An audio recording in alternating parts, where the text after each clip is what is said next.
Children, next function of district administration is supervising panchayats. The district collector is also responsible for supervising the functioning of the Panchayati Raj system and other local bodies.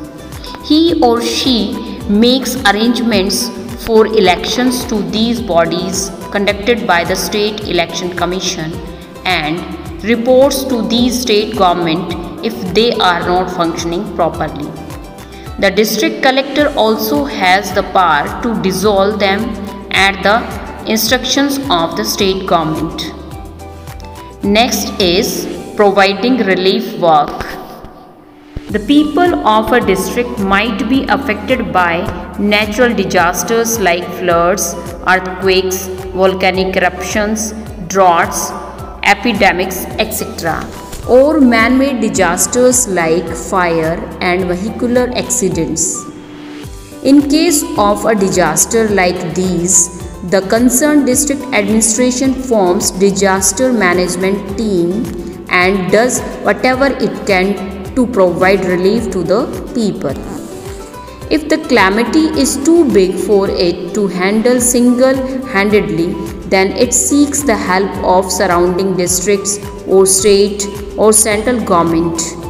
It is the duty of all citizens to come to the aid of the district administration in case of a disaster. Next is judicial administration. A district is a unit for administration of justice also. Different types of legal offences and disputes can occur in a district. This judicial administration of a district helps in resolving them. The courts of law at the district level are divided into two broad categories dealing with civil and criminal cases. Civil cases are private cases that involve individuals, groups, while criminal cases involve crimes committed against the law of the state. Thus, when a crime occurs, it is the police that play the important role. While in a civil case, the involved people can go to the court of law directly. Judicial officers and their work. The district judge and the additional district judge are in charge of the highest court for civil cases in the district. The court of the sessions judge is the highest court for criminal cases in a district. Serious criminal cases such as murder and robbery are tried by the court of the sessions judge or the additional session judge. Courts lower to the sessions court are headed by an assistant session judge, chief judicial magistrate, and chief metropolitan magistrate. Metropolitan magistrate and magistrate of first class, magistrate of second class, and special judicial magistrate and executive magistrate are some other junior judicial functionaries. The sessions judge can award death sentence.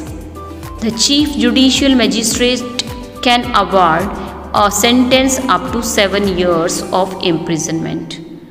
A magistrate or first class can award maximum sentence up to 3 years of imprisonment or a fine or both. A magistrate of second class can award a maximum sentence up to 2 years of imprisonment or a fine or both.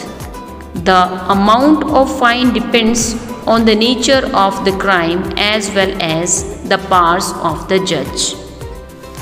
If someone is not satisfied with the judgment of lower court, he or she can appeal against the decision to the higher courts. The High Court is the highest judicial authority in a state. The district courts function under the High Court. Students, this was about functions of district administration. Now, In the next module, you will learn about the Hindu Succession Amendment Act 2005.